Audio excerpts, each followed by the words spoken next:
kota Malang, penelusuran akan keberadaan sosok astral kembali berlanjut. Sebuah bekas kamp Belanda menjadi saksi bisu adanya cerita tragis pada masa penjajahan.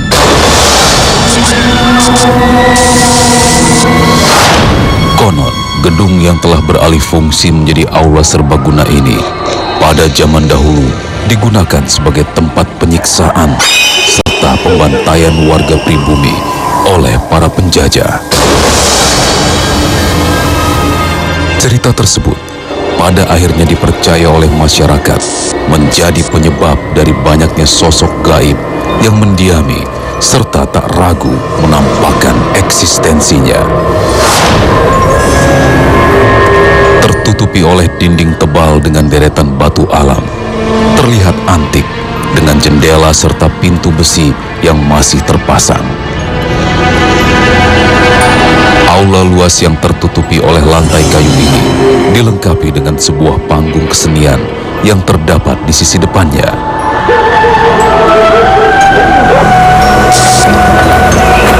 Menurut cerita pengurus gedung, di bawah panggung ini terdapat sebuah lorong bawah tanah yang konon pada masa penjajahan digunakan sebagai tempat penyimpanan korban-korban pembantaian. Dan meskipun kini lorong bawah tanah tersebut tak lagi digunakan, banyak energi-energi dari korban pembantaian yang masih terperangkap di sana. Memilukan, namun juga seketika menimbulkan perasaan merinding. Cerita tragis yang terjadi di lokasi ini seolah diperkuat dengan kesaksian dari beberapa orang yang sering melihat pemunculan sosok gaib berupa potongan tubuh yang seolah bergerak tak beraturan mencari pemiliknya.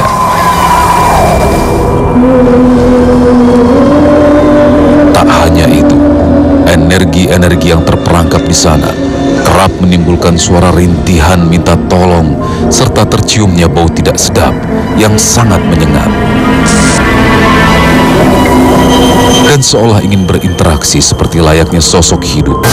Tak jarang, energi gaib tersebut menyerupai sosok penari atau orang tertentu yang sering melakukan aktivitas di sana. Di antara kuatnya cerita dan beragam fenomena, mampukah peserta kali ini bertahan menguji nyalinya di lokasi ini? Astagfirullahaladzim, astagfirullahaladzim, astagfirullahaladzim. Ya Allah, ya Allah, ya Allah, ya Allah, ya Allah, ya Allah.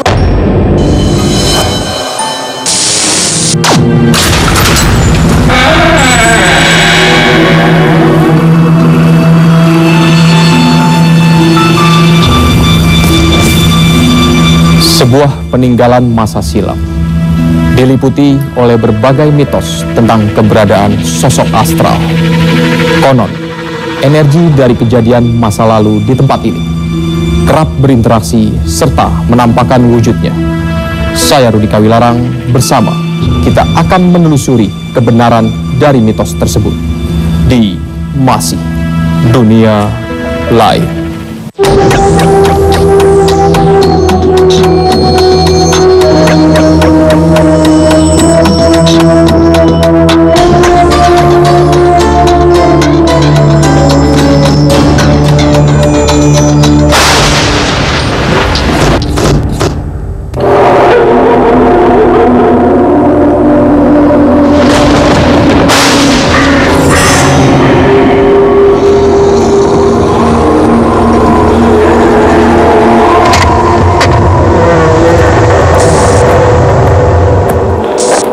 Selamat malam Mbak Citra, Bapak Waribi. Malam ini kita berada di sebuah bangunan tua bersejarah sejak zaman Belanda. Iya. Dan ini merupakan dahulu kala historinya sebuah benteng, Pak Waribi. Iya.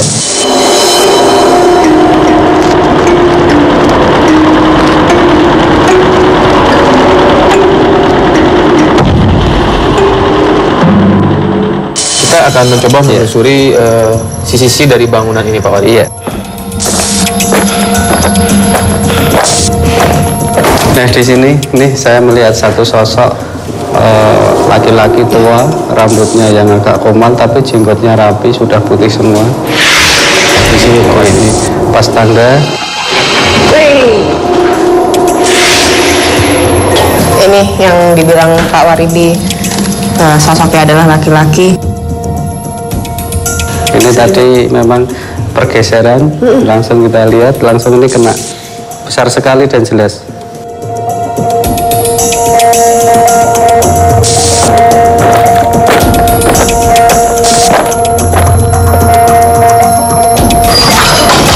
Suara.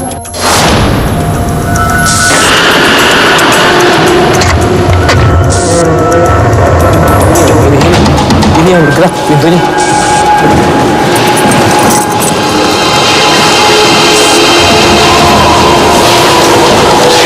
Tapi tadi,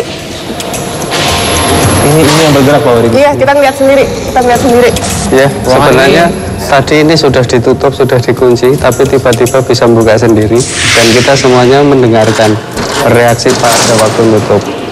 Sebelumnya ada suara nafas Pak Waribi. Iya. Ada suara laki-laki. Desak nafas, ada desak ya. nafas yang sangat. Iya, kita juga dengar di sini. Sosok apa yang menimbulkan fenomena suara ya? Sebelum kita memasuki ruangan ini dan akhirnya saat kita memasuki, kita mendengar sebuah desahan nafas yang sangat berat sekali di sini. Ya, tadi memang di situ makhluk astral yang sangat kuat sekali dan di situ tidak hanya satu. Ada beberapa makhluk sewaktu kita masuk pertama itu desah nafas itu langsung muncul seperti orang lari langsung ke sana. Nah, coba kita naik di sini ada kekuatan yang besar sekali.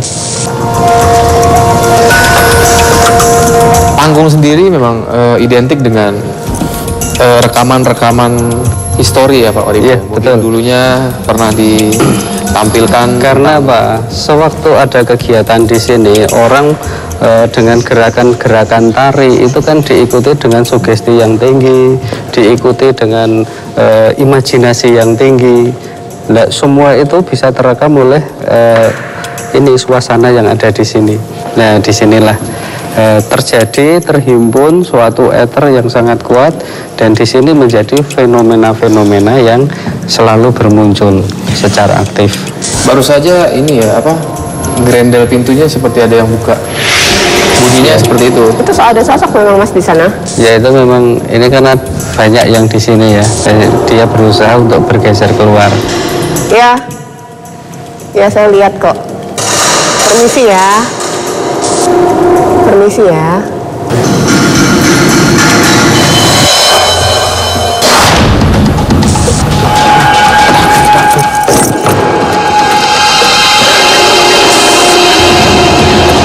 Berasal dari atas atau Atas. dari luar Pak Waribi? Atas. Bisa ya, digerakkan atas. pintunya. Saya bisa melihat, tapi mungkin yang lain tidak. Ya memang saya jelas melihat ada sosok di sana laki-laki tinggi besar. Sosoknya laki-laki Mas. Laki-laki tinggi Ya. besar. Ini benar-benar poltergeist karena dia mampu menggerakkan segala sesuatunya dan langsung bersuara dengan jarak jauh. Kita semua juga bisa mendengar. Dan satu lagi itu baunya itu sangat-sangat seperti bau bangkai anyir darah.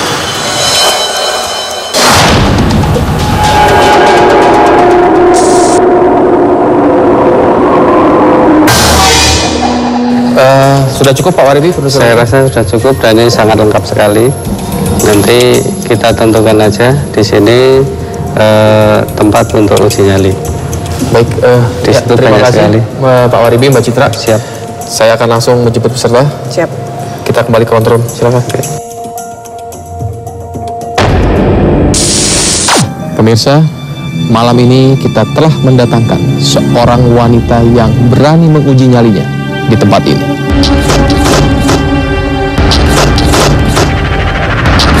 Selamat malam. Apa yang memotivasi Anda sehingga ingin mengikuti uji nyali ini? Rasa penasaran dan ingin menguji nyali aja sih sebenarnya. Baik, kita akan menanyakan perihal tentang bangunan tua ini kepada narasumber kita. Ya. Selamat malam, Pak Waribi. Ya.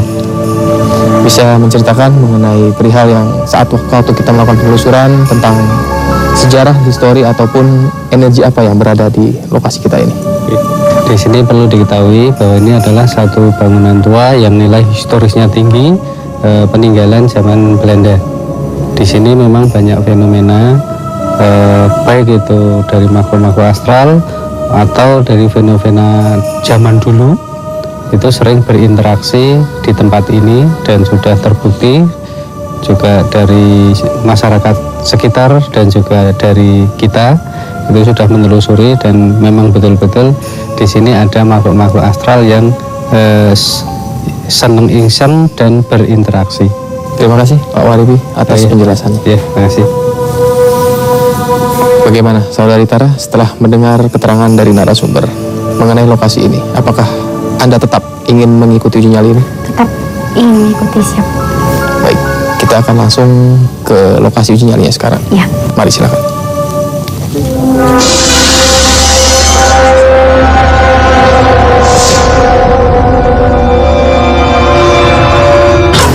Saudari Tara, inilah lokasi yang akan menjadi lokasi uji nyali kita. Saya akan menyampaikan peraturannya kepada Anda. Anda akan beruji nyali di tempat ini selama 2 malam. Dan Anda ditugaskan untuk merasakan segala aktivitas gaib yang ada di lokasi ini. Sambil Anda menunggu, Anda bebas melakukan apa saja. Kami menyiapkan 1 batang lilin, karena itu akan menjadi satu-satunya sumber cahaya selama uji nyali berlangsung. Kamera kami akan mengawasi Anda dari berbagai sudut.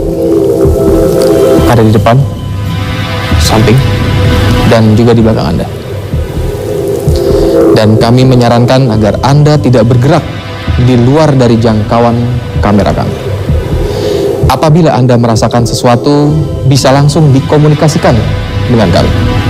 Dan apabila Anda merasa tidak kuat berada di tempat ini, silahkan Anda melambaikan tangan ke kamera, maka kami akan segera menjemput Anda. Satu hal lagi, kami juga menambahkan helm berkamera, sehingga kami dapat melihat apa yang Anda lihat.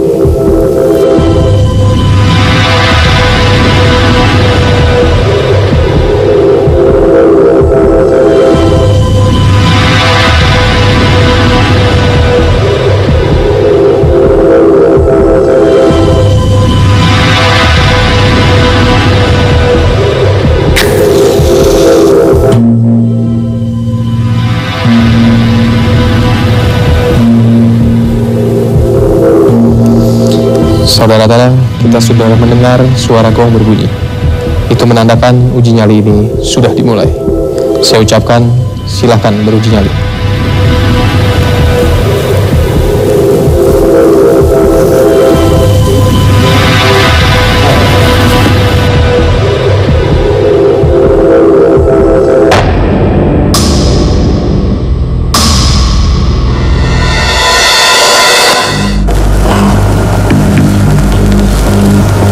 Assalamualaikum semua.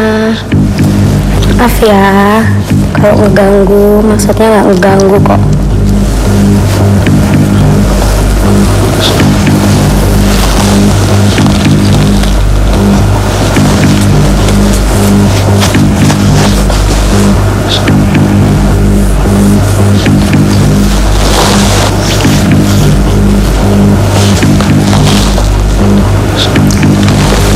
Di belakangku ngerasa panas sih.